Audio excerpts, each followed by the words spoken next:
el programa de la experiencia, en estas clases y en estas conferencias que impartimos los miércoles, sobre un tema que, en mi opinión, pues es de actualidad y bastante importante para todos nosotros. Muchas gracias y que disfrutéis de ella y tú de ella. Buena tarde. Muchas gracias por la amabilidad y las palabras de presentación y también gracias por haberme invitado porque bueno, me da la oportunidad de tener contacto con un público que veo que tiene un gran interés. Es un placer. Yo tengo experiencia con alumnos que a veces lo comento con personas conocidas, son menos interesantes. Me encanta poder estar aquí y abrirlos, pues bueno, una puerta a un mundo que yo creo que es interesante. Estoy segura que después de mi intervención va a haber un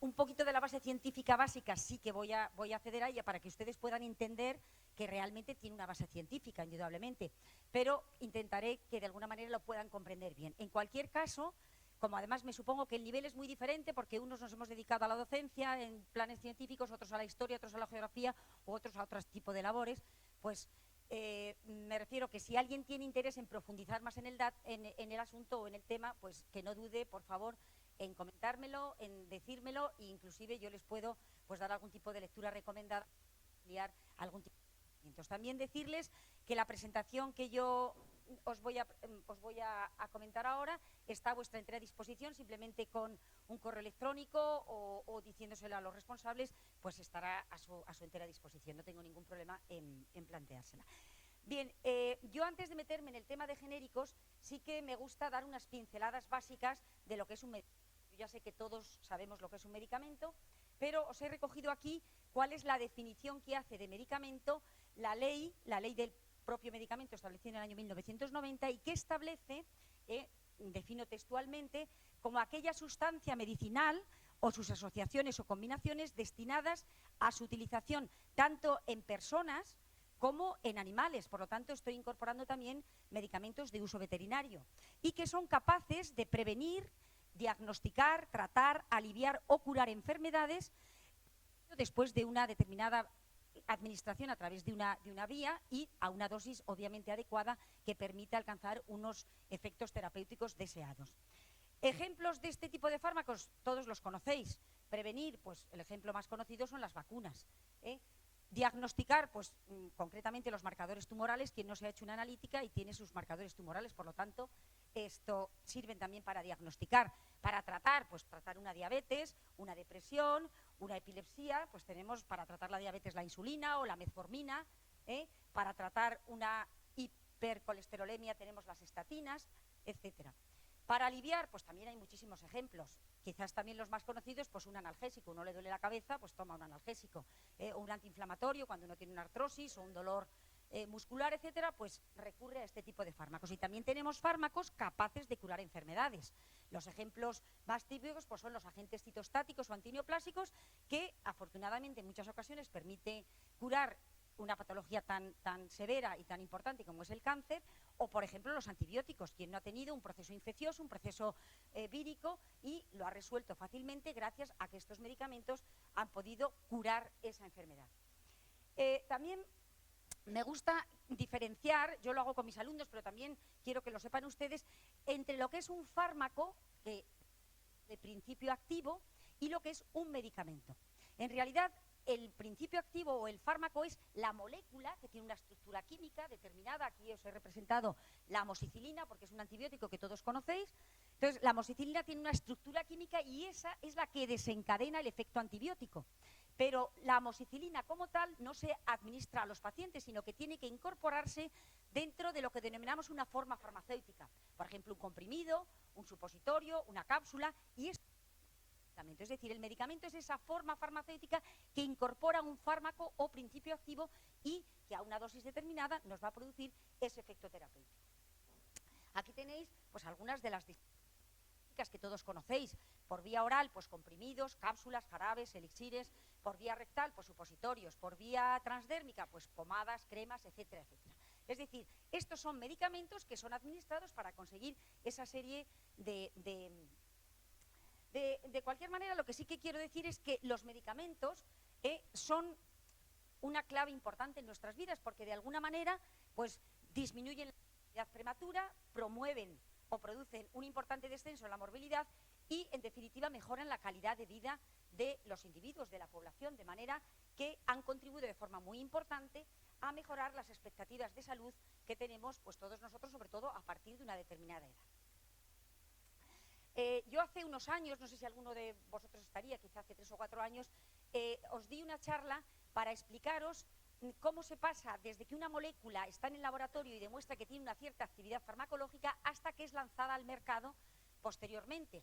Y comenté de manera muy detallada cómo es ese procedimiento. Y ahora sí que me gustaría también comentarlo muy brevemente para que vosotros tengáis una idea de cómo es de complejo ese proceso, y además nos va a servir de base para justificar la presencia de los medicamentos genéricos en la terapéutica. Generalmente uno obtiene se investigan, pues fundamentalmente los químicos u otra serie de profesionales, investigan moléculas que puedan tener una cierta actividad farmacológica y puedan resolver algún tipo de patología. Pero estas moléculas que se obtienen desde el punto de vista químico, también por procesos biotecnológicos, y que parecen demostrar o parece que tienen una cierta actividad farmacológica, tienen después que demostrarlo en distintos tipos de ensayos. Existen unos ensayos que denominamos preclínicos porque se realizan en animales de experimentación, donde debe demostrarse que esa efectividad existe, que son suficientemente seguros para posteriormente pasar a lo que denominamos ensayos clínicos. Los ensayos clínicos ya se realizan sobre individuos, es decir, sobre el ser humano, y por eso se llaman clínicos. Preclínicos cuando son en animales, clínicos cuando son en la población humana.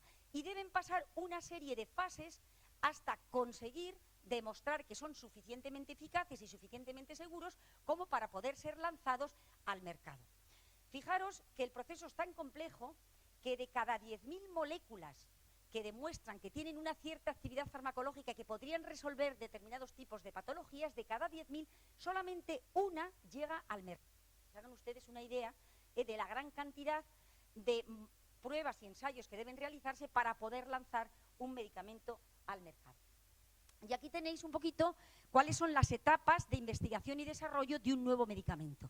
Es decir, como os decía anteriormente, nosotros descubrimos una serie de moléculas, 10.000, cuando pasan a la fase preclínica, solo 250 pasan a este tipo de fase, porque anteriormente han fracasado, bien porque no se absorben, porque no son capaces de acceder al lugar donde tienen que actuar, o porque son excesivamente tóxicas como para ser lanzadas al mercado. O sea, nos quedamos con 250 que pasarían a los ensayos, clínicos, que ahora comentaremos un poquito de estos ensayos clínicos, y solo una molécula es lanzada al mercado. Esto conlleva un tiempo bastante importante, que a veces son 10, 15 e inclusive 20 años, se tarda en investigar y desarrollar nuevos fármacos. Por eso cuando en la televisión sale o se anuncia, pues hay un nuevo fármaco para este tipo de patología extraña, por ejemplo, pues no sé, una esclerosis múltiple, tal, entonces la gente habitualmente pues tiene unas esperanzas en que eso ha salido así, y a lo mejor puede tardar 10 o 15 años en salir esa molécula adelante, si es que sale, que no siempre es así. O sea que lo que quiero que vean de alguna manera es la complejidad de este proceso. Esta presentación es un poquito más compleja, pero simplemente lo que quiero que reflejar en ella es que el coste en dinero supera en la actualidad más de 1.000 millones de dólares el sacar adelante un nuevo medicamento, de lo cual quiere decir que es una inversión tremendamente grande que tienen que hacer las compañías farmacéuticas para conseguir al mercado un medicamento innovador que pueda curar o paliar o aliviar una patología determinada. ¿Vale? Y esto conlleva, como os he dicho anteriormente, una serie de ensayos preclínicos y unos ensayos clínicos que sí que quisiera, de alguna manera, comentaros un poquito. Es decir, cuando ya realmente una molécula ha demostrado actividad y que en los animales es suficientemente segura y desencadena una cierta actividad, pasa a los ensayos clínicos. Los ensayos clínicos tienen distintas fases. Fase 1, 2, 3 y 4. ¿Y en qué se diferencian estas fases? Pues un ensayo clínico en fase 1 se realiza sobre voluntarios sanos. Es decir, no son pacientes a los que va destinado el medicamento, sino son voluntarios sanos, un número relativamente reducido, como veis ahí, entre 20 y 50 voluntarios, y entonces debe conocerse cuál es el comportamiento del fármaco en ese individuo. Debe hacerse un estudio de cuáles son los efectos farmacológicos que tiene, qué reacciones adversas o efectos secundarios tiene, y cuál sería la dosis máxima tolerada. Bueno, pues muchos fármacos en esta fase 1 son descartados porque son excesivamente tóxicos, porque no son capaces de absorberse, porque no son capaces de llegar al lugar donde... etcétera, etcétera. Pero si consigue ese fármaco superar esta fase 1 clínica, pasaríamos a una fase 2. La fase 2 ya se realiza sobre un número mayor de individuos, entre 200 y 500. Pero ahora estos individuos son pacientes, es decir, son enfermos en los cuales está indicado ese fármaco que estamos investigando. Si estamos investigando un agente antineoplásico, pues serán pacientes que tienen un proceso canceroso para el cual está indicado ese determinado fármaco.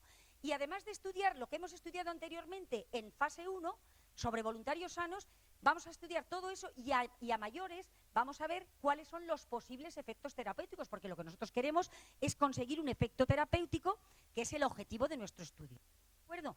Si se superan estos ensayos, que insisto, también en muchos de ellos quedarían fuera, porque puede ocurrir que en los voluntarios sanos funcionen, pero el voluntario sano no tiene que curar ni aliviar ningún tipo de enfermedad, pero estos ya son pacientes. Si realmente no demuestran una eficacia suficientemente grande, también fracasan y se quedan para atrás las moléculas y no seguiría adelante el proceso. ¿De acuerdo? Si sigue adelante, pasa a los ensayos en fase 3.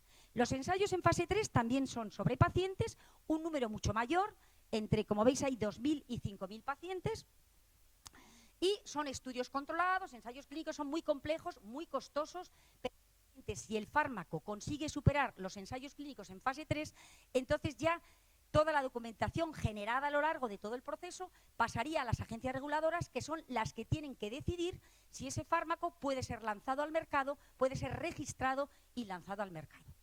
Todo este proceso pasa, y ya os digo, de cada 10.000 moléculas solo sale una, tiene un coste muy elevado para las compañías farmacéuticas, por lo tanto tienen que hacer inversiones muy grandes para conseguir innovar la terapéutica, para que sigamos avanzando y tengamos nuevos fármacos para nuevas enfermedades. Fijaros simplemente como ejemplo, cuando surgió el SIDA, los pocos años, 10 o 15 años, surgieron una gran cantidad de fármacos antirretrovirales que han conseguido, si no erradicar, aliviar considerablemente este tipo de enfermedades.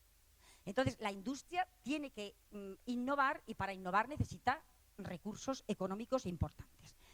Bien, una vez que se ha aprobado y se lanza al mercado, en el caso concreto de España, pues se aprueba por la Agencia Española de Medicamentos y Productos Sanitarios, que son los que deciden comercializar. En este caso para seres humanos, pero también en veterinaria el proceso sería muy similar. Bien, una vez que está en el mercado, fijaros, entramos en lo que denominamos ensayos clínicos fase 4. Es decir, ya está lanzado al mercado, ya todo el mundo puede utilizarlo porque está autorizado por las agencias reguladoras. Pero en esta fase 4 se denomina también fase de farmacovigilancia. Es decir, hay que seguir vigilando si ese fármaco que se ha lanzado al mercado es suficientemente seguro y tiene mínimos efectos adversos que comprometan la vida del paciente. Porque claro, un ensayo clínico en fase 3, como podéis ver aquí, al analizar la fase 3 hemos estudiado pues 2.000 o 5.000 pacientes durante un periodo de tiempo pues relativamente corto, generalmente entre 3 y 6 meses. Y se han detectado algunos efectos adversos y si son muy importantes ha sido rechazado, pero si no son importantes sigue hacia adelante y se detectan efectos adversos generalmente más frecuentes, superiores generalmente al 1%. Pero a largo plazo, cuando el fármaco se utiliza no durante unos meses, sino durante años, cuando son tratamientos crónicos, pues pueden surgir otros efectos adversos que pueden indicar la retirada del mercado de ese producto. Todos habéis leído en la prensa muchas veces que hay medicamentos que son retirados del mercado porque se ha visto que producen efectos adversos graves, generalmente pues un incremento en las neoplasias o cualquier otro tipo. Ahora mismo el que ha salido últimamente, vamos, no exactamente de retirada, porque no lo van a retirar el ibuprofeno, pero el ibuprofeno habréis visto ayer y antes de ayer en la prensa, en grandes cantidades crónica puede desencadenar algunas cardiopatías. Bueno, pues esto solo se detecta cuando el fármaco está siendo utilizado por grandes poblaciones de millones de personas, especialmente cuando son enfermedades normales, como es una hipertensión, es una hipercolesterolemia. Entonces realmente pues hay que retirarlo del mercado, porque en esa fase 4 también se puede fracasar, a pesar de que ya esté en el mercado. Se retira y pasamos a otro tipo de... Entonces, quizás me diráis, ¿por qué nos explicas todo esto si lo que vamos a ver son los genéricos? Porque quiero que tengáis en cuenta el complejo proceso de lanzar, mediante investigación y desarrollo, un nuevo medicamento al mercado. Insisto, el coste económico es elevadísimo. El tiempo que tarda en superar todas estas fases preclínicas y clínicas suele ser entre 10, 15 y a veces hasta 20 años para conseguir lanzar un medicamento al mercado. Por lo tanto, requiere una inversión tremendamente alta, y esto es precisamente lo que quiero, o sea, la idea que quiero, digamos, dejar un poquito clara para poder abordar los medicamentos genéricos. Bien, claro, si la industria farmacéutica, frente a la cual muchas veces hay mucha demagogia,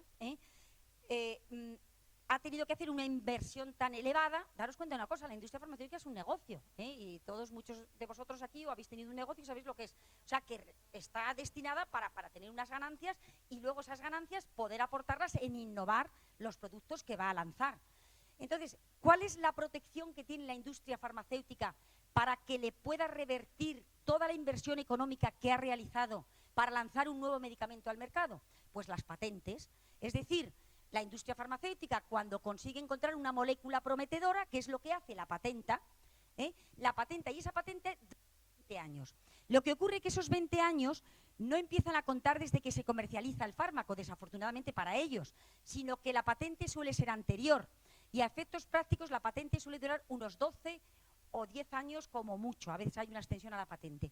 De manera que durante esos 10 o 15 años no puede nadie comercializar ese medicamento que ha desarrollado esa industria. Está protegido, y entonces puede poner el precio que quiera, en función de lo que le ha costado desarrollarlo, indudablemente, ¿vale? Pero él tiene que revertirle lo que ha gastado, lo que ha invertido, porque si no le revierte, entonces no tiene dinero para seguir innovando y hacer o buscar otros medicamentos para otros tipos de enfermedades. Es el siguiente punto que quiero que entendáis, ¿de acuerdo? Bien, entonces, existe una comercialización en exclusividad, pero en el momento que caduca la patente, otras industrias farmacéuticas pueden empezar a elaborar ese mismo fármaco a un precio mucho menor. ¿Por qué un precio mucho menor? Porque ese fármaco que ha tenido la patente durante 10 o 15 años quiere decir que ha estado lanzado en el mercado, se ha estado utilizando durante 10 o 15 años. Se ha hecho farmacovigilancia y se ha demostrado que es eficaz y que es seguro. Por lo tanto, la compañía farmacéutica que ahora quiere hacer el genérico no tiene que demostrar que ese fármaco es eficaz, no tiene que demostrar que es seguro, ya está demostrado. Lo único que tiene que demostrar es que el fármaco que va a comercializar, el medicamento que va a comercializar, es bioequivalente, o dicho de otra manera, tiene la misma eficacia y seguridad que el medicamento de referencia o innovador.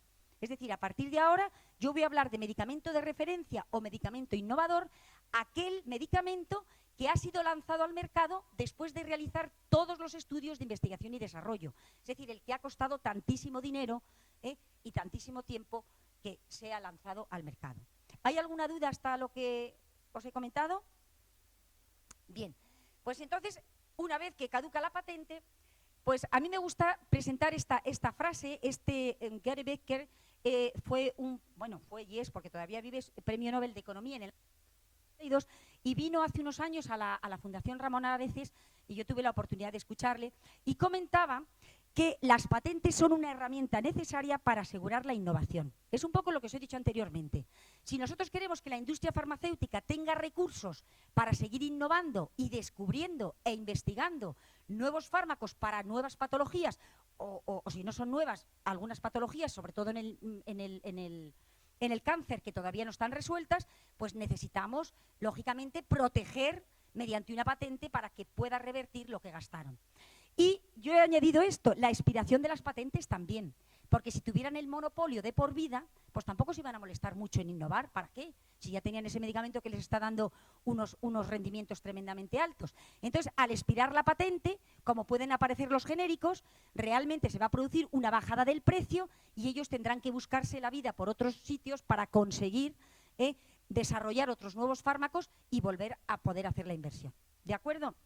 Entonces he sacado estas frases un poco. Bien, entonces ya nos metemos en lo que es el medicamento genérico. Yo voy a comentar la definición y luego vamos a ir desglosando un poquito algunos aspectos. Insisto que sí que quiero que veáis un poquito la base científica, pero sin meternos en demasiadas profundidades porque tampoco tiene sentido. ¿De acuerdo?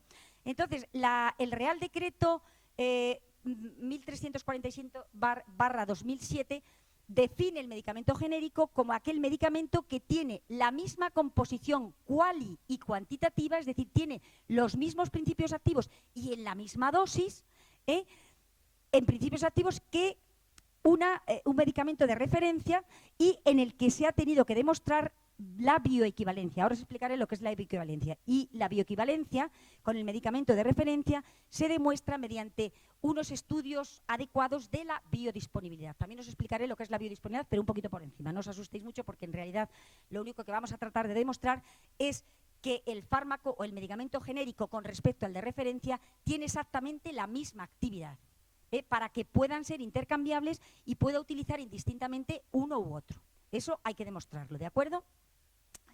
Bien, los medicamentos genéricos se diferencian muy bien de los medicamentos de referencia porque el nombre habitualmente suele ser el del principio activo. Antes os comentaba, la amoxicilina es un principio activo o un fármaco y el clamosil es la marca del medicamento que incorpora. Bueno, pues los medicamentos genéricos tienen el nombre del principio activo, por lo tanto, en este ejemplo concreto sería amoxicilina, pero lleva añadidas unas siglas que son EFG en mayúsculas. Es decir, cuando ustedes consuman un genérico y cojan la caja o el envase, verán que tiene en mayúsculas EFG.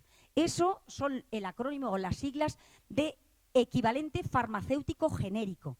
Es decir, ustedes tienen en sus manos un medicamento genérico, repito, que viene identificado con estas siglas de EFG y habitualmente se denominan por el nombre del principio activo. De manera que la aspirina es un nombre comercial, la aspirina de Bayer todos la conocéis, pero el principio activo de la aspirina es el ácido acetilsalicílico.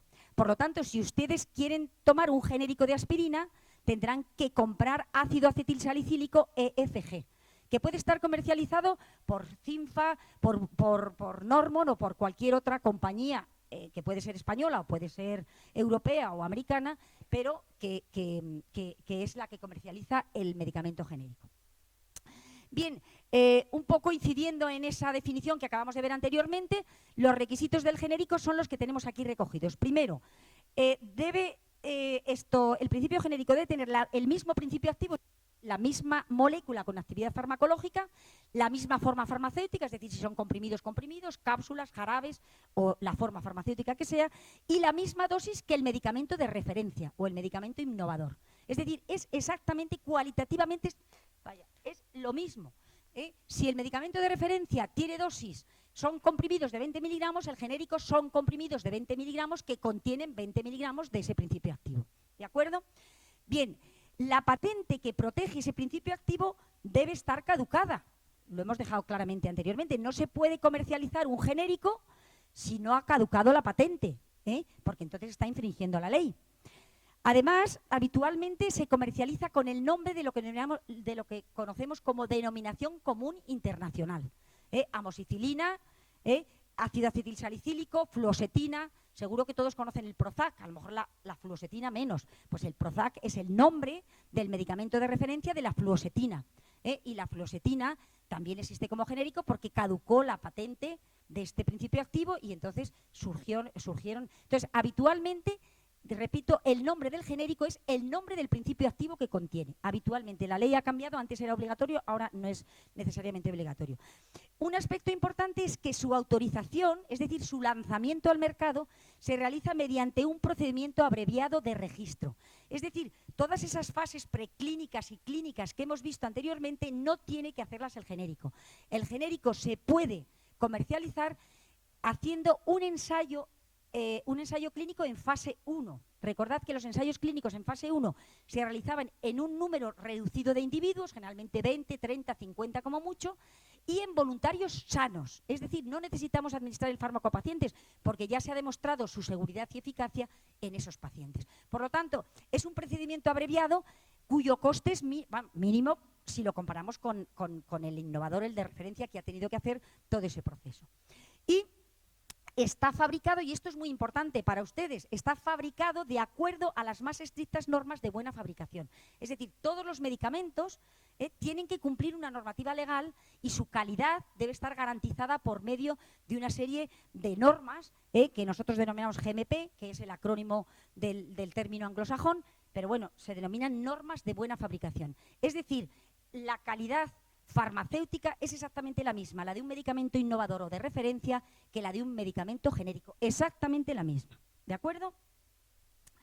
Bien, ¿quiénes son las agencias reguladoras que van a aprobar el registro de los genéricos? Pues a nivel europeo, la Agencia Europea del Medicamento, y a nivel español, pues el Comité de Evaluación de Medicamentos de Uso Humano, que forma parte de la Agencia Española de Medicamentos y Productos Sanitarios. Es decir, que estas agencias reguladoras son las que velan, las que controlan, las que auditan, luego os pondré algún ejemplo para que veáis cómo es la situación, que esas moléculas realmente se hayan autorizado de acuerdo a unos ensayos clínicos correctamente realizados.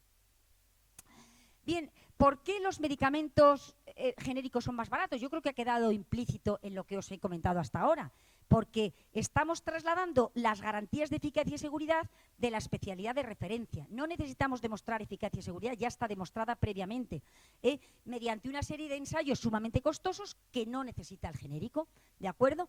Por lo tanto, podemos poner a punto una especialidad farmacéutica, como os había dicho anteriormente, mediante un único ensayo clínico en fase 1, que es el ensayo que denominamos de bioequivalencia. Y yo voy a intentar explicaros un poquito en qué consiste este ensayo, pero también muy por encima.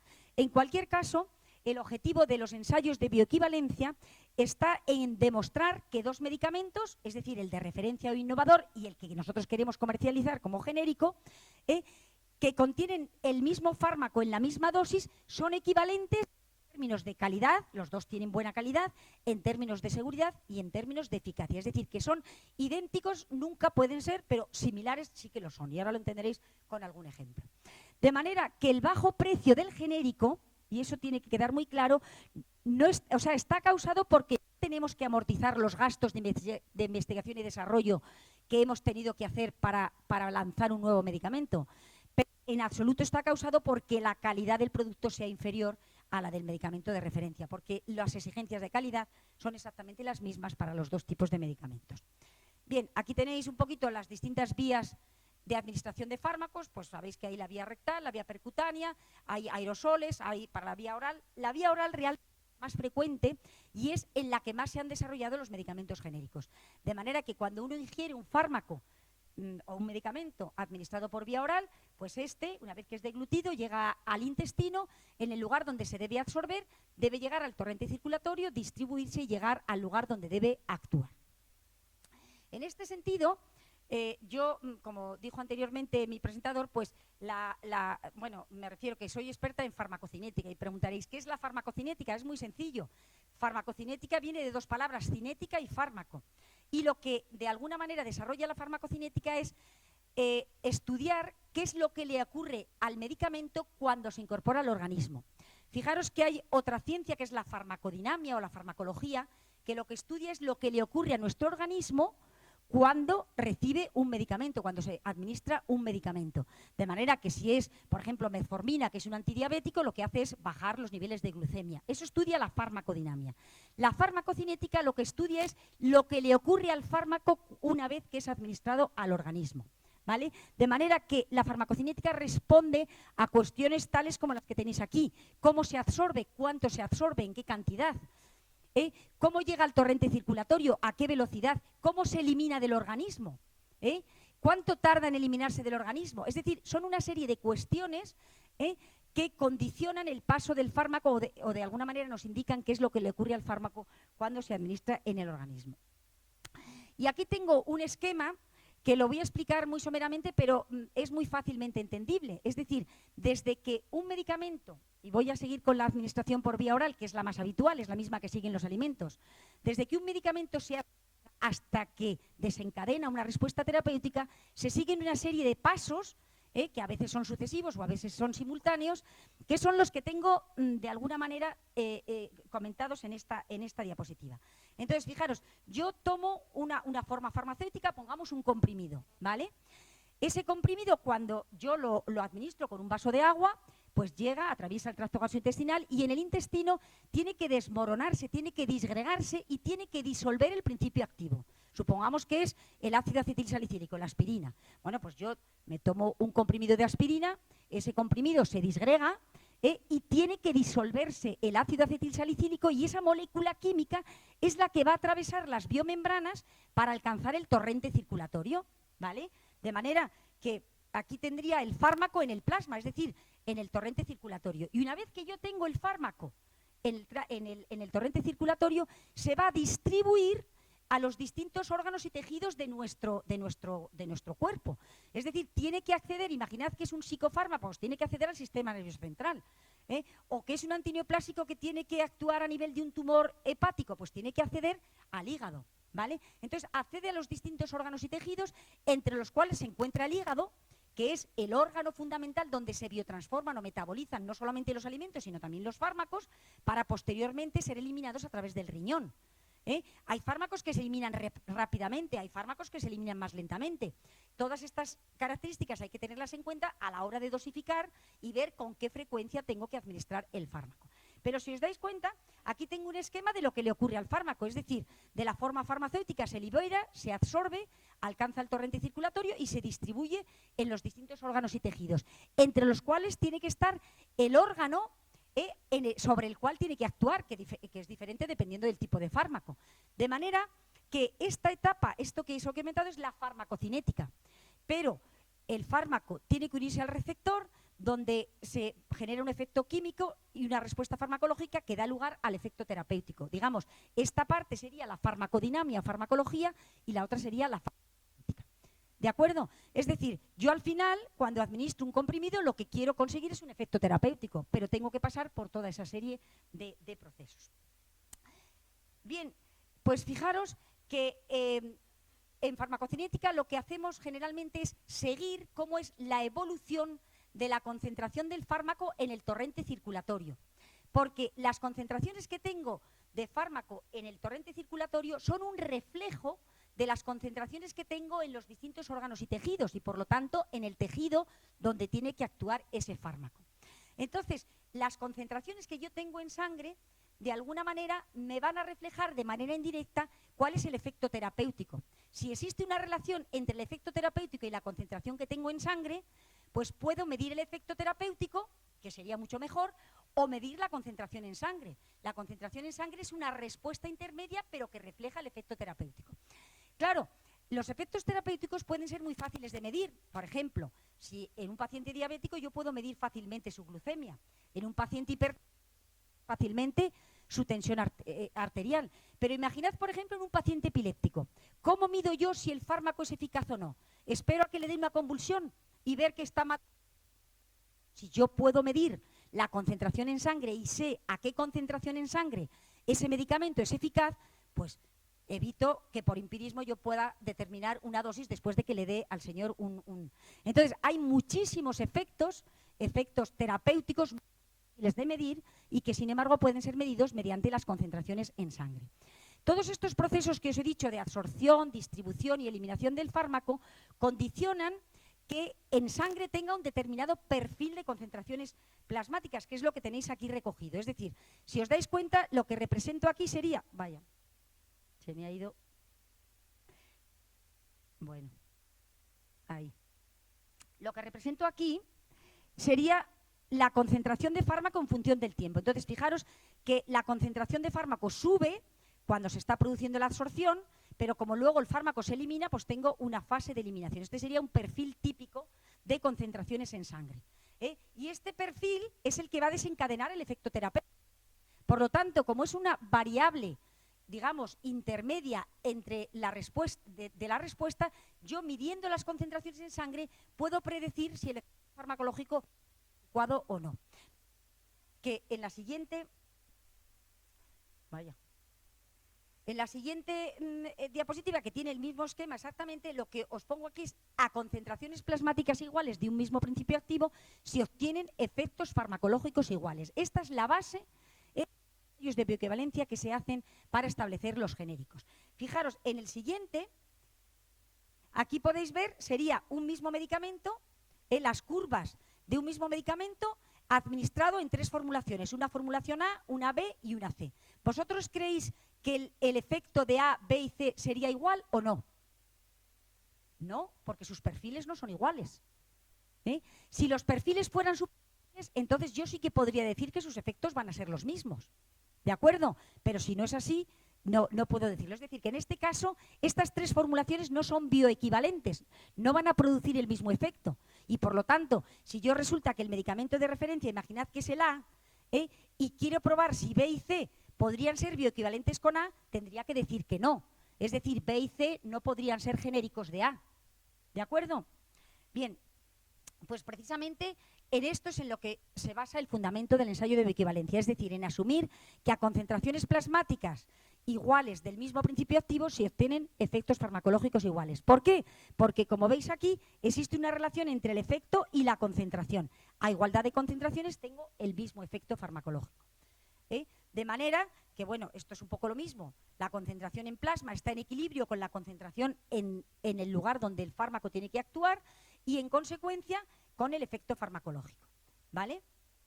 Por lo tanto, si realmente las concentraciones plasmáticas similares de un fármaco producen efectos terapéuticos esencialmente similares, yo puedo utilizar información farmacocinética, es decir, puedo utilizar las curvas de concentración de fármaco frente al tiempo en lugar de la respuesta para poder establecer la equivalencia entre 2 productos, ¿vale? ¿Y cuál es el parámetro que me mide si esas curvas están superpuestas? Pues es la biodisponibilidad. Es un parámetro biofarmacéutico, no me voy a entretener mucho en él, pero es un parámetro biofarmacéutico que de alguna manera lo que me está midiendo es la evolución de las concentraciones de fármaco. Y viene definido por el área bajo la curva de esta curva y por el tiempo que tarda en alcanzar la concentración máxima y esa concentración máxima. Pero yo creo que realmente con que os quedéis con la idea de que las curvas de concentraciones plasmáticas tienen que ser similares para que poder demostrar bioequivalencia entre 2 productos, con eso me es suficiente. No voy a meterme en más términos porque realmente, sobre todo a las personas que sois un poco ajenas al mundo de la medicina, es más complejo. ¿De acuerdo? Entonces, lo que decíamos antes, estos no serían bioequivalentes.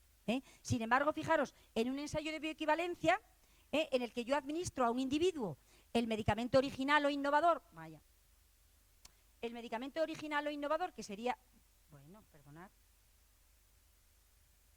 aquí estoy. Yo administro el medicamento original y tengo este perfil de curva, ¿vale? Y administro un potencial genérico y tengo esta curva. Cuando yo comparo las 2 curvas y veo que son superponibles, pues puedo decir que son bioequivalentes, y que van a tener la misma eficacia terapéutica, porque existe una correlación entre el efecto y esa biodisponibilidad.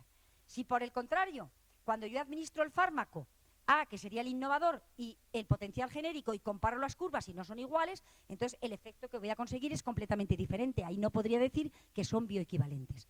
De manera que un genérico bioequivalente con respecto al medicamento de referencia o el medicamento innovador. Si no hay superposición entre las curvas, no puedo considerar que esto es así. De manera que si se demuestra que los medicamentos, el genérico y el de referencia, son bioequivalentes, entonces yo puedo indistintamente administrar uno u otro porque los efectos terapéuticos van a ser iguales. Aquí tenéis un ejemplo concretamente del ciprofloxacino de Normon, que es un genérico, frente al Vaicip. El Vaicip de Bayer, Bayer fue la empresa o la compañía farmacéutica que desarrolló por completo todo el expediente del ciprofloxacino. El ciprofloxacino es un antibiótico, ¿vale? Entonces, una vez que caducó la patente, pues un laboratorio farmacéutico español, que es Normon, sacó el genérico. El genérico tiene el nombre de la denominación común internacional del ciprofloxacino, del principio activo, y es lo mismo administrar ciprofloxacino Normon, 500 miligramos, que Vaicip, 500 miligramos. El otro ejemplo que os he puesto es el Zantac, que también todos conocéis, la ranitidina. El Zantac, el principio activo del Zantac es la ranitidina, ¿vale? La ranitidina la comercializó los laboratorios Glaxo, que seguro que a todos os suena. Pues Laboratorios Glaxo tuvo la patente de la ranitidina durante muchos años. En el momento que caducó la patente, empezaron a aparecer genéricos, especialidades farmacéuticas genéricas del Zantac, que ahora aparecen con el nombre de ranitidina del Zantac. De manera que el farmacéutico, bueno, y el médico puede prescribir uno u otro indistintamente porque los efectos terapéuticos son similares. Si tenéis alguna duda, yo hablo un poquito de prisa, levantáis la mano y me podéis interrumpir si o algún concepto que no es muy claro.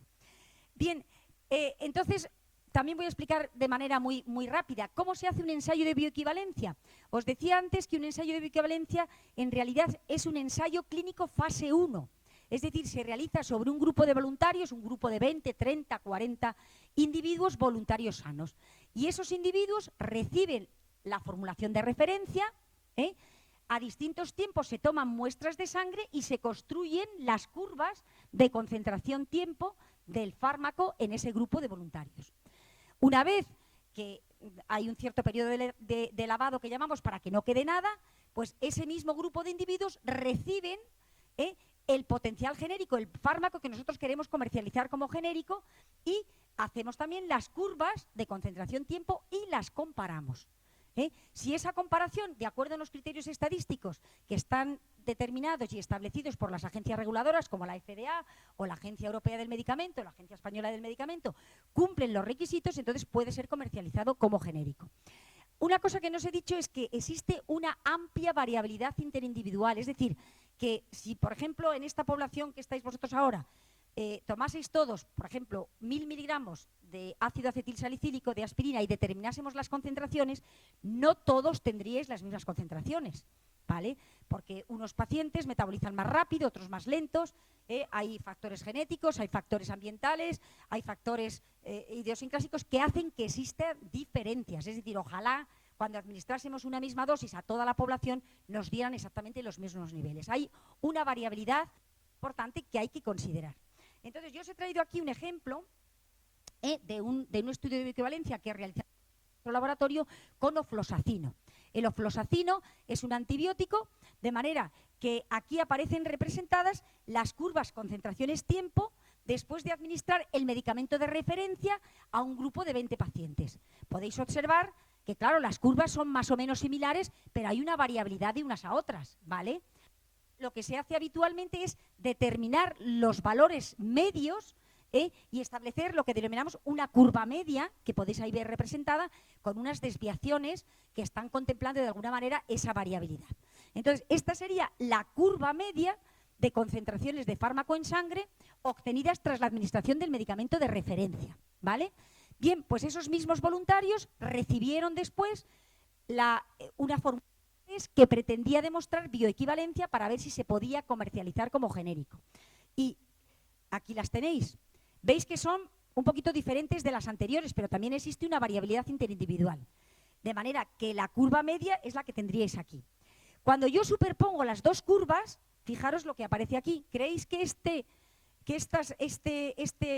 potencial genérico podría demostrar bioequivalencia con respecto al medicamento original? No. Si os dais cuenta, prácticamente en velocidad sí, pero el área bajo la curva azul y el área bajo la curva verde es claramente diferente. Yo no puedo decir que esas curvas sean superponibles. Insisto, para verlo existe una metodología estadística que me permite establecerlo, ¿vale? Pero a simple vista yo ya veo, de hecho este ensayo fracasó, me refiero, el producto no pudo comercializarse como genérico.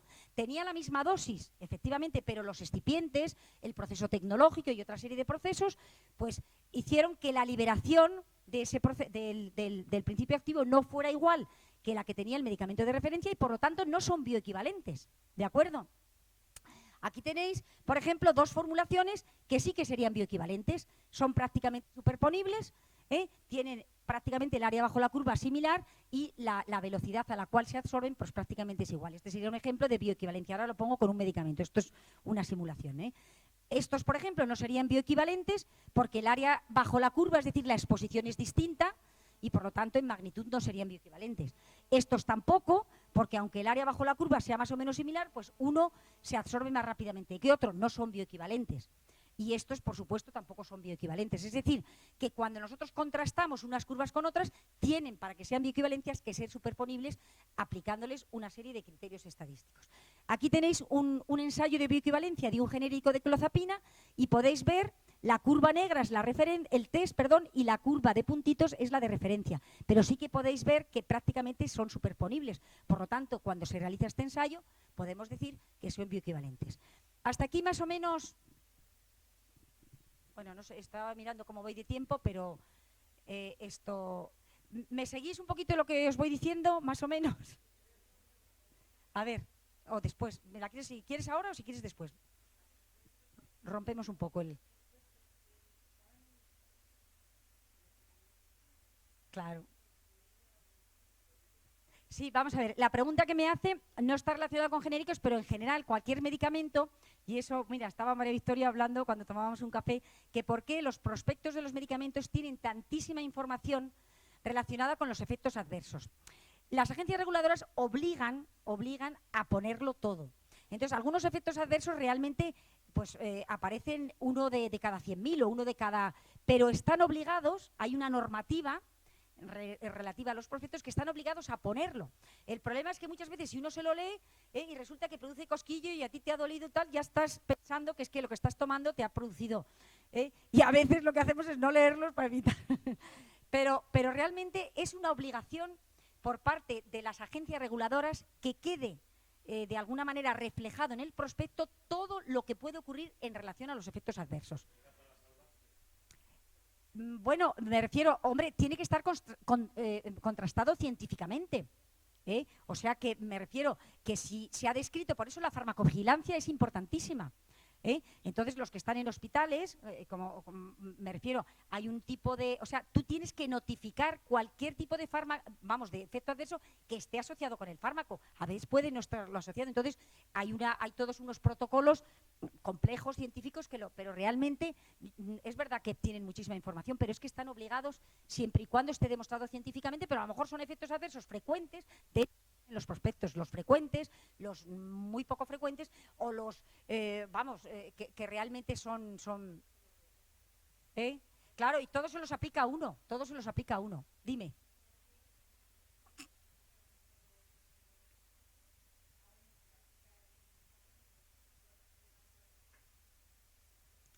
Bueno, vamos a ver, en los ensayos clínicos, para demostrar cuando ya van a pacientes, o sea, en los voluntarios sanos no, porque en realidad en los voluntarios sanos tú puedes ver el efecto. Por ejemplo, pues si imaginamos que es un hipoglucemiante, pues en el voluntario sano va a bajar la glucemia, pero en el paciente diabético es donde tienes que ver el efecto terapéutico de la bajada de glucemia. Entonces, para demostrar que realmente tiene efectividad, se toma como referencia la administración de un placebo. ¿Sí sabéis lo que es la administración de un placebo? Que no es. Entonces, si realmente el grupo que recibe el placebo tiene la misma actividad que estamos buscando respecto al medicamento que estamos probando, es que ese medicamento no vale para nada. O sea, tienes que demostrar una diferencia estadísticamente significativa con respecto al placebo, porque si no, no tiene sentido. Entonces, el placebo se utiliza con mucha frecuencia para ver que realmente hay una diferencia. Imagínate que es un analgésico, que es lo más fácil. Pues entonces, si el grupo se le alivia el dolor de la misma manera que al grupo que recibe el analgésico, pues realmente no hay diferencias significativas y ese medicamento no vale para nada. Da lo mismo dar un placebo que un analgésico, que ese analgésico. ¿De acuerdo? Luego, si os parece, al final, pues ya me vais preguntando, así, ahora voy a rematar un poquito. Una vez que conocéis la base de la bioequivalencia, pues ahora vamos a pasar un poco a dar datos y por qué es importante, desde mi punto de vista, en el Sistema Nacional de Salud, el utilizar los genéricos, ¿de acuerdo? Bien, bueno, esto es un poquito ya, digamos, resumiendo lo que hemos dicho anteriormente. Un medicamento genérico, lo podéis ver aquí, pues tiene equivalencia farmacéutica, es decir, tiene el mismo principio activo que el medicamento de referencia y tiene la misma forma farmacéutica. Y además tiene que tener la misma biodisponibilidad. Cuando hablo de biodisponibilidad estoy diciendo la misma curva. Sí, curva, porque idéntica no puede ser, pero tiene un perfil de concentración similar. De manera que si demuestra bioequivalencia, pues realmente se pueden, o sea, son intercambiables, se puede utilizar alternativamente el de referencia o el genérico porque vamos a obtener los mismos efectos. De manera que, insisto también, resumiendo, pues un medicamento genérico se identifica por las siglas EFG, os lo decía al principio, si en el cartonaje aparece EFG, quiere decir que estamos utilizando un genérico, tiene el mismo principio activo que el original, la misma calidad, seguridad y eficacia que el original, y además va a tener un precio menor que el original. Vamos a volver otra vez sobre el precio, aunque ya os lo dije anteriormente, pero es muy importante el asunto del precio, ¿de acuerdo? De manera que, por eso, ¿por qué son más baratos? Vuelvo a insistir en ello. Son más baratos porque no hay investigación preclínica ni clínica, porque solo necesita desarrollo farmacéutico. Cuando hablo de desarrollo farmacéutico es desarrollar una forma farmacéutica, es decir, si estamos hablando de ácido acetilsalicílico y en comprimidos, pues el laboratorio farmacéutico, pues Cinfa o Normon, que son los que más en España se dedican a la fabricación tienen que elaborar y diseñar cómo fabricar un comprimido que incorpore el ácido acetilsalicílico y que sea capaz de liberar ese medicamento en el intestino, dando lugar a unas curvas similares al de referencia. Por lo tanto, el farmacéutico hay que hacerlo y también tiene un coste tan grande como el que tiene la investigación y desarrollo. Por lo tanto, no hay desembolso para demostrar que son seguros y eficaces porque eso ya está demostrado con el medicamento de referencia. El proceso administrativo para registrarlo es muchísimo más rápido y mucho más simple y menos costoso, y según la Dirección General de Farmacia, los genéricos se mueven en una banda de precios del 20 al 60% del medicamento original. Es decir, fijaros la rebaja tan importante que se produce en los medicamentos genéricos. ¿De acuerdo? Y las ventajas que pueden tener los genéricos, pues aparte del ahorro que os comentaba anteriormente, también se evitan muchas veces errores de medicación porque estamos empleando la denominación común internacional. Es decir, yo estoy recibiendo fluoxetina, amoxicilina, ácido acetilsalicílico, en vez de Crestor o los nombres de fantasía que suelen tener los medicamentos de referencia. De hecho, actualmente supongo que sabéis que a los médicos, me refiero, de alguna manera se les está incentivando para que prescriban por principio activo y no por marca, digamos. De manera que si uno tiene un proceso depresivo y necesita fluoxetina, pues el médico prescriba fluoxetina y no Prozac, por ejemplo. O sea, eso es cada vez está más... permite el acceso para una mayor proporción de la población, porque claro, no todo el mundo tiene dinero suficiente para comprar medicamentos, o el porcentaje que teniendo, porque bueno, primero, no todos tenemos seguridad social, desafortunadamente, por lo tanto, el utilizar un medicamento más barato siempre es mucho más accesible a toda la población, y en los que tenemos afortunadamente seguridad social, pues tienes que pagar una cantidad que cuanto más pequeña sea, pues también mejor, porque las pensiones son altas y porque todos... como dice mi marido, el dinero es un bien, un recurso muy escaso, ¿vale? Entonces, es importante en ese sentido. Y además, fijaros que ahora mismo en el arsenal terapéutico disponemos de genéricos para prácticamente la mayoría de las enfermedades importantes. Aquí tenéis algunos de las patologías para las cuales disponemos ya de medicamentos genéricos. Patologías como el cáncer, infecciones virales, diabetes, depresión, osteoporosis, hipercolesterolemia, epilepsia, hipertensión, artritis reumatoide, asma, dolor, trastornos gastrointestinales, inflamación, etcétera. Es decir, las enfermedades realmente importantes que podemos tener una mayoría o una parte importante de la población ya tienen medicamentos genéricos que, insisto, son más baratos que los de referencia, aunque ahora veremos cómo los medicamentos de referencia se han obligado a bajar el precio porque tienen que ser competitivos con los genéricos, claro. ¿De acuerdo? Bien, aquí os he puesto una serie de principios importantes que seguro que muchos de vosotros conocéis en cuanto os los diga, en los cuales han expirado la patente y ya tenemos genéricos. El paracetamol, el omeprazol, el ibuprofeno, bueno, el ácido acetilsalicílico, por supuesto, la simvastatina, que es una estatina para el tratamiento del colesterol. Es decir, tenemos muchos fármacos ya que está expirando la patente, y las industrias farmacéuticas que están especializadas en el desarrollo de genéricos, pues están lanzando al mercado genéricos de estos principios activos. Fijaros, esta es muy interesante. Fijaros cómo baja el precio de un medicamento cuando se lanza el genérico. Estoy hablando ahora de la atorvastatina. Seguro que muchos de vosotros, yo también, yo tomo atorvastatina porque tengo el colesterol alto, muchos de vosotros tomáis una estatina. Esta es la atorvastatina. Bien, pues fijaros, cuando apareció en el año 2000, el precio era de 47 euros, pues 28 comprimidos de 20 miligramos, 48, ¿vale? Entonces, este precio entre 2000 y 2006 se mantuvo. En el año 2006 expira la patente y empiezan a aparecer los medicamentos genéricos.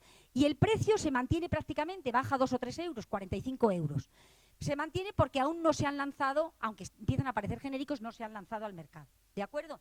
Pero fijaros que cuando aparece el genérico ya aparece con un precio de 32 euros. Mientras que el medicamento de referencia valía 45, el medicamento genérico valía 32 euros. Pero fue bajando el precio y en el 2011 la atorvastatina, el genérico de atorvastatina, valía solo 9,41 euros. Fijaros respecto a los 45 que teníamos inicialmente. Y esto obligó a que el medicamento de marca bajase hasta 18. Es decir, de un precio inicial de 47 cuando no había expirado la patente, hemos bajado a un precio de 18. Y os he puesto aquí también los precios de otras estatinas que, como es la simvastatina, que ahora mismo vale solo 2,58. Los farmacéuticos se quejan de que los medicamentos valen menos que los caramelos, y es que en algunas ocasiones es que es verdad, a pesar de que tiene unos controles muy estrictos. Es decir, una simvastatina la podemos comprar por 2,58 euros y es muy eficaz frente a los altos niveles de colesterol para evitar pues, problemas de cardiovasculares importantes, ¿vale? O sea que hoy día uno puede tomar en el 2011 por 2,58 una estatina que en los años 2000-2006 nos costaba 45 euros. Le costaba al Sistema Nacional de Salud, porque claro, probablemente todos los que estamos aquí tenemos seguridad social, entonces no te valen los 45 euros, te costaría pues la prestación que...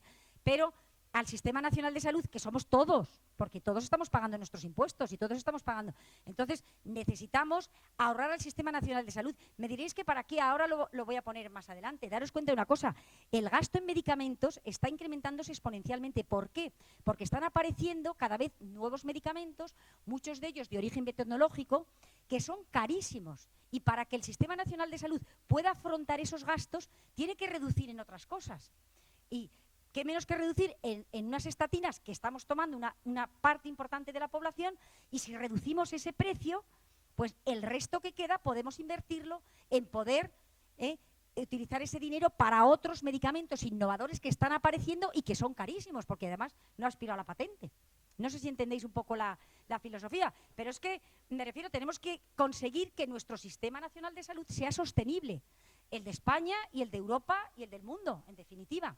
¿Vale? Entonces, por eso yo soy una fiel defensora de los genéricos, porque si a mí me garantizan las agencias reguladoras de que son igual de seguros y de eficaces, pues yo tengo que contribuir al Sistema Nacional de Salud utilizando esos genéricos para que la prestación que me va a dar la Seguridad Social la pueda aplicar a otras enfermedades que a lo mejor yo no tengo, pero tiene mi padre, mi madre o mi vecino. Vamos, tenemos que ser solidarios. Yo creo que es un principio ético y humano que tiene que subsistir frente a otros aspectos. Entonces, fijaros qué curioso, o sea, la he puesto porque creo que refleja muy bien pues cómo van los valores del mercado. Claro, estos señores tenían esos precios porque necesitaron que de alguna manera recuperar la inversión que hicieron para sacar adelante las estatinas. Las estatinas nos han cambiado la vida a mucha gente porque realmente gran cantidad de infartos y de problemas cardiovasculares eran una consecuencia de las elevadas cantidades de colesterol. Cuando salieron las estatinas, que son relativamente modernas, la terapéutica cambió. ¿Por qué? Porque hubo laboratorios que hicieron inversiones importantes en desarrollar medicamentos hipocolesterolémicos. ¿De acuerdo? Bien, fijaros, esto es digamos, cómo está el mercado europeo en genéricos. Ahora mismo en Europa, es decir, globalmente, y ahí está España introducida, prácticamente el 50% de las unidades o sea, de los medicamentos que se venden son genéricos. Lo que pasa que si lo evaluamos en coste, es decir, cuánto cuesta, pues fijaros, el 82% de los medicamentos no son genéricos y solo el 18% corresponde a los genéricos. Me refiero que aquí estoy hablando de unidades, es el 50% de unidades, pero como son más baratos, pues a nivel de coste solo supone el 18%. El resto del 82% que gastan las administraciones sanitarias de europeas en medicamentos, pues realmente pues está en otros, sobre todo ahora los biotecnológicos, todos habéis oído hablar de los anticuerpos monoclonales y de otra serie de fármacos mucho más selectivos, mucho más tal, pero que son carísimos, ¿de acuerdo? La hepatitis C, lo habéis visto en los periódicos, son tremendamente caros. ¿Por qué? Porque los laboratorios necesitan reinvertir todo lo que han, o sea, recuperar todo lo que han invertido en desarrollar ese tipo de fármacos. Bien, fijaros que los medicamentos genéricos en Europa son una industria altamente competitiva, porque consiguen además ahorros, fijaros, del orden de 35 billones de euros. Es decir, el consumo anualmente, el consumo de genéricos supone ese ahorro. Si en vez de genéricos utilizásemos los medicamentos de marca a sus precios originales, pues digamos el Sistema Nacional de Salud en medicamentos no podría afrontar los gastos tan inmensos que hay en medicamentos. Y además es uno de los sectores más competitivos en Europa, porque fijaros, da empleo a más de 150.000 personas y ahora mismo en Europa tenemos más de 1.000 compañías farmacéuticas dedicadas al desarrollo de medicamentos genéricos, o sea que es un mercado pues dinámico y muy activo. Sin embargo, fijaros, el consumo de genéricos en España ha ido siempre muy por detrás de los otros países europeos. Aunque aquí solamente recojo hasta el año 2009, ahora veremos datos más actuales, pero fijaros que mientras, sobre todo, Reino Unido y Alemania, el 60% de las unidades desde el año 2000, el 60% es de genéricos, fijaros que en España no éramos capaces de despegar, prácticamente estábamos en menos del 20%, 18-19% en España con respecto a estos otros países europeos. Sin embargo, luego la propia administración ha tomado medidas para incentivar, informar también a los pacientes de que los medicamentos genéricos son igualmente eficaces y demás, y entonces se está incrementando de una manera importante. Aquí tenéis, por ejemplo, los consumos hasta el 2011. Fijaros que mientras que en el 2004 el consumo solo en unidades era solo del 12%, en el 2011 ya pasó al 33% y actualmente estamos ya cerca del 45-50%, que es la media europea. Aquí he recogido algunos datos, concretamente de España y por regiones. Entonces, la media nacional de consumo en el 2014 era del 38,7%, pero concretamente Castilla y León, que está en rojo, estamos por encima del 10% de la media, es decir, nosotros estamos por encima del 48,7%, Castilla y León. Aquí tenéis, esta es la situación actual de consumo de genéricos en Castilla y León y vamos, como veis, la línea negra es Castilla y León, vamos por encima de la media, con un 54,4% en el año 2013. Es decir, que estamos bastante concienciados y ha habido campañas que permiten. Esta es otra serie de datos, que tampoco quiero aburriros mucho con datos, pero Castilla y León triplicó en 6 años la prescripción de medicamentos genéricos. España es el país con la mayor tasa de crecimiento de la cuota de mercado. Digo crecimiento porque estamos todavía por debajo de la media europea, pero está creciendo significativamente. Y fijaros, en el año 1999 solo teníamos 336 prescripciones de genéricos y en el 2013 teníamos 11.323. O sea que se ha incrementado de forma muy significativa. Bueno, esto vamos a pasarlo un poquito. Y esta es una noticia que leí antes de ayer y antes de ayer no, fue el día 9 de abril, la semana pasada, pero leyendo el periódico dije, pues esta me viene muy bien para la conferencia que tengo que dar en la Universidad de la Experiencia. Y fijaros, la pérdida de 11 patentes alivia la factura farmacéutica del SACIL, el servicio, el SACIL es del de Castilla y León. Por lo tanto, fijaros, la prescripción de estos medicamentos indicados para tratar dolencias como el cáncer, las migrañas, la neumonía, van a suponer una reducción del gasto en 2,4 millones de euros. Eso es importante para poderlo utilizar en otro tipo de... Claro, también os diré una cosa, los genéricos generalmente, eso no os lo he comentado, pero donde más campo tienen es en medicamentos que se prescriban mucho, es decir, pues medicamentos para el colesterol, como las estatinas, para la hipertensión, para la diabetes, es decir, patologías que son, cuanto más numerosas, pues lógicamente mayor es el consumo. ¿De acuerdo? Bien, bueno, estos son unos datos de la Organización de Consumidores y Usuarios que apuesta ya por el medicamento genérico como medida de uso doméstico. Y me pareció interesante porque, fijaros, aquí aparece recogido que el porcentaje de pacientes que ya considera que los medicamentos genéricos son tan eficaces como los de marca, ya pasa a un 77%. Ha cambiado completamente porque hace unos años no era así, ¿vale? Ni siquiera los propios médicos confiaban en los genéricos. Y que son tan seguros y eficaces, pues casi un 83%. Es decir, que ya realmente hay una mentalización y gracias a las campañas de información de que el consumo de genéricos es un también quería deciros que, lógicamente, las agencias reguladoras tienen que hacer auditorías para ver si realmente los genéricos que se lanzan al mercado están basados en ensayos clínicos serios y correctamente realizados. Y esta noticia la he visto hace muy poquito, fijaros, en una auditoría que ha hecho la Agencia Española del Medicamento sobre más de 1000 presentaciones, pues han tenido que retirar 29 porque han observado que los ensayos clínicos previos a su autorización estaban manipulados, es decir, algunas pruebas estaban manipuladas.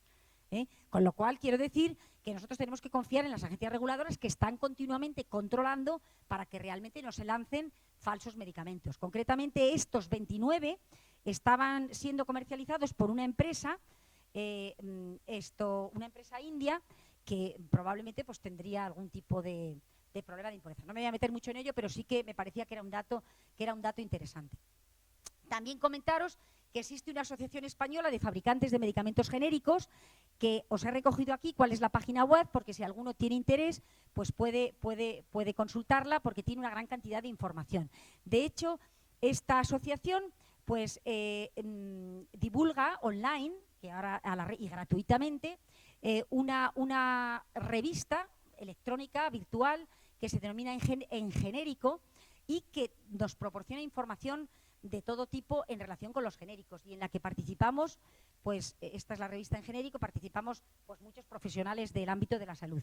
Yo os he puesto aquí un artículo que hemos publicado conjuntamente con dos compañeros, al profesor Domínguez Gil y Dolores Santos Huelga y yo misma, sobre las bases científicas de los ensayos de bioequivalencia para los genéricos, porque hay muchas personas, pacientes e incluso a veces clínicos que no tienen una idea clara de cómo se realizan los ensayos de bioequivalencia, y entonces este es uno de los artículos que hemos publicado y más recientemente hemos publicado otro, este mismo compañero y yo, sobre genéricos y cáncer, en las que se analiza bien correctamente cuál es la base científica para que se pueda comprender un poco Bien, algunos datos de interés. Bueno, pues aquí tenemos la cuota de penetración en Europa. Ya os he dicho que Reino Unido y Alemania están muy por delante de España. España está intermedia, igual que Portugal y Noruega, andamos entre el 20% en gasto, y luego tenemos otros países como Irlanda y Bélgica que tienen mucho menos. En lo que se refiere al ahorro, pues fijaros, el 99% de los medicamentos de marca que ya no tienen patente están al mismo precio que el medicamento genérico. Esto quería ponerlo. Es decir, los fabricantes o las compañías farmacéuticas que lanzaron el medicamento innovador o de referencia a un precio mucho más alto, cuando han salido los genéricos, para poder competir con ellos, tienen que poner el mismo precio, porque si no realmente pues no venderían su medicamento de referencia. Entonces, eso es un dato que creo que es importante a tener en cuenta.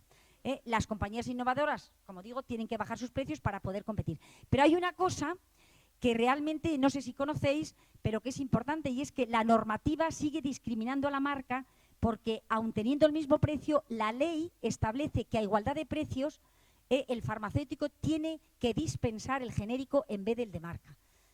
Y me diréis, anda, ¿y esto por qué? ¿Por qué no el de marca en vez del genérico? Pues porque si realmente al mismo precio consiguieran el de marca, entonces las industrias de genéricos pues desaparecerían. Y a los sistemas nacionales de salud le interesa que existan empresas de genéricos para forzar a las compañías que lanzan los innovadores a bajar el precio. Esa es la explicación. Pero es una discriminación negativa hacia las marcas, a la cual hay muchas protestas y yo hasta cierto punto las entiendo. Entonces, ¿qué solución hay a esto? Si el médico prescribe la marca, entonces el farmacéutico está obligado a dispensar la marca siempre y cuando tenga el mismo precio que el genérico. Si no tiene el mismo precio que el genérico, tiene que dispensar el genérico. ¿De acuerdo? Entonces, este es un dato que creía que... Bien, conclusiones. Espero no haberos... Bueno, sí, cansado un poco porque yo simplemente os diré como conclusiones. Los medicamentos genéricos, quiero que quede muy claro que están autorizados oficialmente y cumplen los mismos requisitos de calidad que los medicamentos de marca. Insisto, la misma calidad. que el uso de genéricos está ampliamente difundido en el mundo desarrollado, países como Alemania, países serios como Alemania o el Reino Unido están muy por delante de nosotros, y que presenta las características de eficacia y seguridad propias del medicamento de referencia o innovador. Importante, prescribir genéricos es una buena práctica médica porque no disminuye la calidad de la prescripción y además es solidaria con el sistema público de salud, por lo que os he comentado anteriormente, y también es importante que el paciente tenga información clara de qué es un genérico para poder fomentar el uso de los mismos. Yo, para terminar, y yo creo que ya voy a terminar, aunque no, os había puesto aquí una serie de preguntas frecuentes que yo espero que con lo que yo os he comentado sí que estéis en disposición de contestarlas. Simplemente voy a lanzar las preguntas, las respuestas están debajo, y como cualquiera que quiera la presentación se la puedo proporcionar, pues entonces la puede coger. Insisto que como ya me he alargado casi 1 hora y media, pues no quiero alargarme más en responder a estas preguntas. Estas preguntas que os propongo, lógicamente, si habéis entendido más o menos lo que yo os he dicho a lo largo de esta intervención, pues las vais a poder responder fácilmente. La primera es, ¿en qué se diferencia el medicamento genérico del de marca?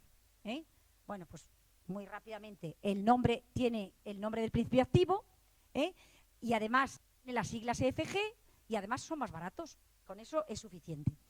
¿Cuándo se puede comercializar un medicamento genérico? Pues solamente cuando haya caducado la patente del principio activo, de referencia o de innovador, ¿vale? ¿Un medicamento genérico tiene la misma calidad que su correspondiente original? Exactamente la misma, porque la normativa es la misma y tenemos a la Agencia Española de Medicamentos y Productos Sanitarios y a la Agencia Europea del Medicamento, que obliga por normativa a que la calidad sea la misma. ¿Cuáles son las ventajas de los medicamentos genéricos? Pues fundamentalmente el ahorro en el precio final. Insisto, no solamente pensemos en lo que pagamos nosotros, sino en lo que paga el Sistema Nacional de Salud. Y si ahorramos al Sistema Nacional de Salud por el uso de genéricos, estamos fomentando de alguna manera que nos reinvierta cuando tengamos una patología más seria, en la que necesitemos medicamentos innovadores en los que no ha caducado la patente, podamos tener acceso a esos medicamentos. ¿De acuerdo? Y pensemos en la hepatitis C que os decía anteriormente. ¿Cómo contribuyen los genéricos a mejorar el Sistema Nacional de Salud? Bueno, pues es un poco más sobre lo mismo. Vamos a racionalizar el gasto en el Sistema Nacional de Salud, y aquí os he puesto la estimación en ahorro que se puede generar en el caso de la Unión Europea, cerca de 35.000 millones de euros de ahorro cada año, ¿vale? ¿Y dónde puedo consultar si un genérico está oficialmente aprobado en España? Pues ahí os he dejado la página web, donde podéis ver si este medicamento que os están prescribiendo tiene o no tiene genéricos. Yo creo que tenéis aquí también una serie de fuentes, si alguno tiene interés en conocer más, y bueno, espero no haberos aburrido mucho y que de alguna manera, por lo menos intuitiva, pues hayáis entendido un poco en qué consisten estos medicamentos genéricos y que desde mi punto de vista creo que podemos confiar en ellos. Entonces, si os parece bien, pues abrimos un debate y me podéis preguntar en relación a lo que yo os he explicado, y espero poder responderos pues las cuestiones que consideréis oportunas. Muchas gracias por vuestra atención.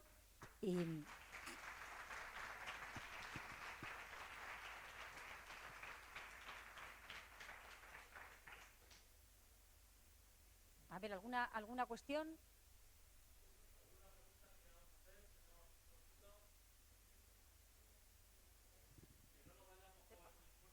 Con ninguna duda.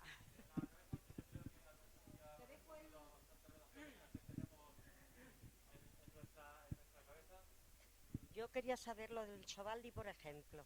No se ha terminado la patente, porque, bueno, lo del Sovaldi. No se ha pasado la patente porque todavía sigue vigente. Sin embargo, en países como en Brasil y la India la están fabricando.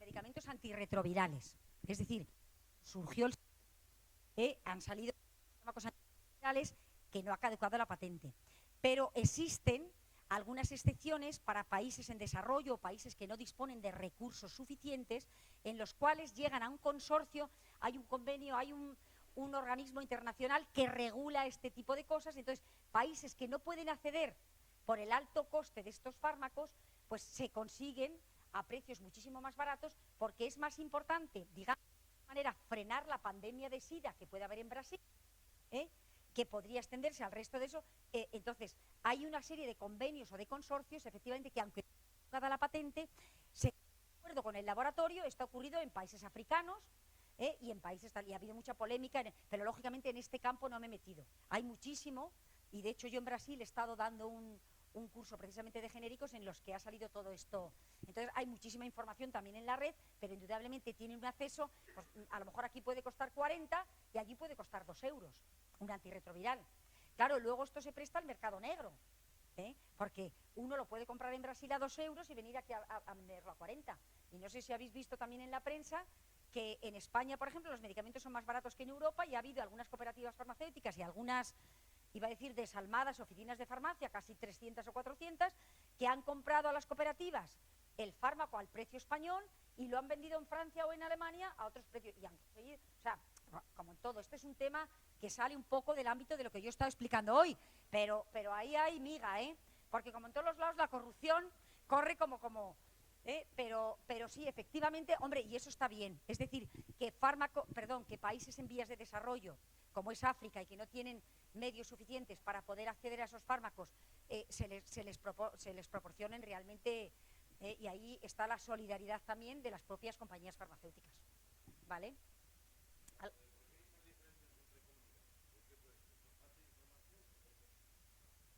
Hombre, yo creo, fíjate, que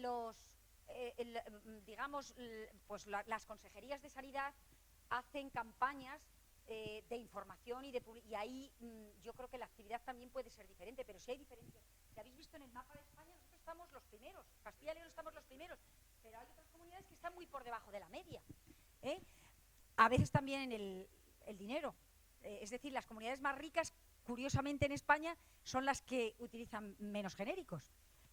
Entonces, yo creo que son campañas de información para que la gente confíe realmente en que los genéricos están avalados por una base científica y unas agencias reguladoras que están controlando. Lo cual no quiere decir que a algunos se les escape. Esos 29 que han eliminado, pues han estado un cierto tiempo. Entonces, pero de 2000 o de 1000 y pico presentaciones, 29, pues es que claro, en todos los lados cuecen habas. Me refiero que trampas se hacen en... Hombre, ellos tienen que presentar una documentación, y la documentación que se presenta a las agencias reguladoras suele ir verificada por terceros. Yo que, vamos, he hecho a veces de perito en algún tipo de juicios y tal, tú tienes que ir a ver que el utillaje que se emplea y demás correctamente está verificado, validado, etcétera, etcétera. Pero bueno, siempre pueden existir. Pero sí hay diferencias. Como hay diferencias de nivel de vida y hay diferencias de industrias y hay diferencias, desafortunadamente, encima nosotros estamos en una de las comunidades más deprimidas. Sí.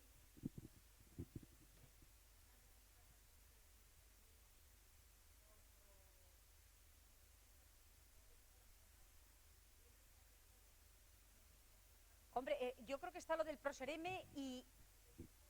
Sí, pero yo creo que se recogen y se llevan a países terceros, por ejemplo a Cuba. Nosotros hemos participado en y se llevan muchos medicamentos porque los cubanos les... No, hombre, los caducados no. No, los caducados se recogen en la oficina de farmacia y luego yo creo que las propias cooperativas en incineradoras y demás, si están caducados, no se pueden utilizar.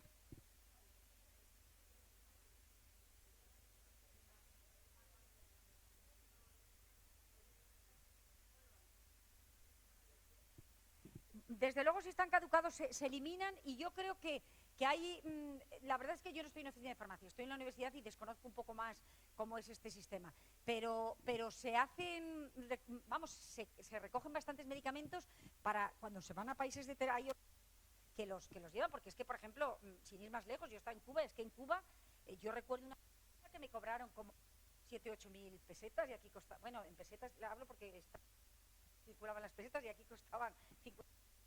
Y es que no tienen, y donde no tienen, pues y tuve un problema de un hijo mío que tuvo una avería y tuve que pagar casi 5.000 pesetas por una amoxicilina que aquí costaba 20 pesetas, una cosa así, en las pesetas.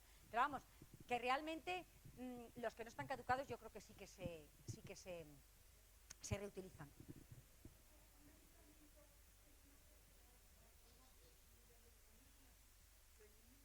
Cuanto más lo asimila, Vamos a ver, mira, la eficacia del fármaco y la seguridad está relacionada con las concentraciones que alcanza en sangre, ¿vale? Entonces, tampoco me he metido mucho en ese problema, pero puede ser que uno sea un metabolizador lento o un metabolizador rápido. El metabolizador lento elimina más lentamente el fármaco y necesita menos dosis que el metabolizador rápido. Si tú estableces la dosis adecuadamente a uno y otro, la eficacia tiene que ser la misma en los dos. La diferencia es que uno está recibiendo una dosis alta y otro una dosis baja. ¿Por qué? Porque uno elimina muy rápidamente y otro elimina muy lentamente. Efectivamente, el metabolismo y los riñones, un insuficiente renal, por ejemplo, un antibiótico que se elimina fundamentalmente en forma inalterada a través del riñón, no le puedes dar la misma dosis a un individuo, a un paciente que le funciona bien el riñón, con respecto a uno que tiene una insuficiencia renal, porque lo intoxicas. Si le das la misma dosis que al sano, pues te lo puedes cargar, ¿vale? O sea que ya son problemas un poco. Nosotros, de hecho, bueno, aquí está María Victoria, porque ella ha estado en el servicio de farmacia del Hospital Clínico, y nosotros tenemos un programa de monitorización de fármacos, de aminoglicósidos, que son nefrotóxicos y ototóxicos. Entonces, lo que nosotros hacemos es individualizar las dosis de esos medicamentos, también de antineoplásicos, por ejemplo, metotrexato, antiepilépticos, antidepresivos. Individualizamos las dosis a las necesidades del paciente o del individuo. La farmacogenética, que ahora está muy de moda, es que realmente, genéticamente, a lo mejor aquí parece que somos una población homogénea, pues hay individuos que tienen polimorfismos genéticos que hacen que metabolicen muy rápido o, por el contrario, metabolicen muy lento. Si le estoy dando a todos lo mismo, a unos los estoy intoxicando y a otros puede ser que ni siquiera se alcancen concentraciones terapéuticas. O sea que son problemas. El mundo de la terapéutica es apasionante, a mí me gusta el mundo del medicamento, pero claro, tenemos facetas por cualquier lado. Cualquier pregunta que me hagáis es derivar hacia otros derroteros distintos. Si queréis, el año que viene os vengo a contar otra cosa.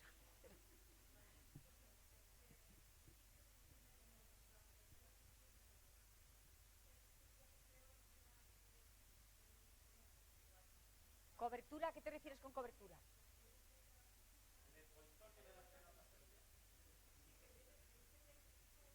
Recubrimiento pelicular. Vamos a ver, las formas farmacéuticas, pues puede ser un comprimido normal, un comprimido recubierto con una película gastroresistente, etcétera. Entonces, eso me da igual, siempre y cuando la curva de concentraciones plasmáticas sea superponible al de referencia, es la misma eficacia y la misma seguridad. Ahora bien, puede ser que el que ha decidido comercializar el genérico le ponga un recubrimiento pelicular, o al revés, el de referencia. Pero si ese recubrimiento puede ser, por ejemplo, para evitar fricción o que se desmorone cuando uno lo está tocando. Entonces es para evitar eso, por ejemplo, el del genérico. Pero cuando se libere el principio activo y se absorba igual que el de referencia, la cobertura es la misma. ¿Vale?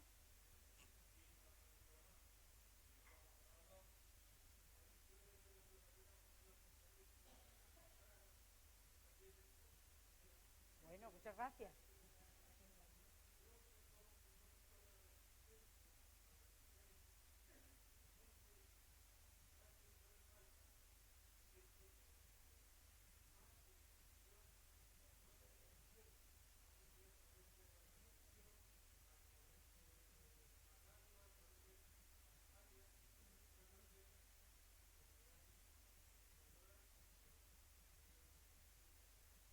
Este mensaje llegue a más gente.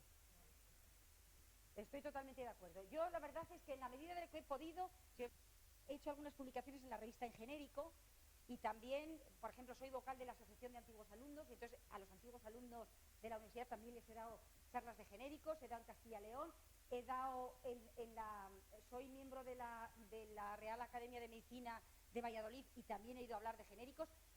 Los biosimilares son otro tipo de genéricos de los medicamentos biotecnológicos que también son súper importantes, y he estado incluso en Sudamérica, en Brasil, he estado en Chile dando conferencias sobre genéricos de antineoplásicos y tal, para concienciar a la gente de la importancia que tienen este tipo de medicamentos, y sobre todo lo que yo he insistido mucho en, que es un sistema solidario con los sistemas nacionales de salud. Tenemos que concienciarnos de que el dinero es de todos, es decir, que están subvencionados los medicamentos, pero es nuestro dinero, es lo que estamos pagando, lo que llevamos pagando y cotizando desde que hemos empezado a trabajar. Yo creo que eso es una percepción que muchas veces, cuando es el dinero del Estado, pensamos que se puede tirar y que se puede. Y no, señores, que es que esto de la hepatitis C que surgió y que habéis visto que a nivel político con el Rajoy ha habido tantísimos problemas, es que no se puede gastar lo que no se tiene. Entonces tenemos que buscar medidas de ahorro y el propio ciudadano, con la conciencia y como usted ha dicho, con una información clara, pueda decidir vamos, en este caso, el caso concreto, el utilizar los genéricos, pues de alguna manera somos solidarios, estamos contribuyendo a que pueda existir dinero para poder hacer compras de otros fármacos más caros y que necesitan nuestros compañeros o nosotros mismos el día de mañana, que nunca sabemos lo que vamos a necesitar, ¿vale?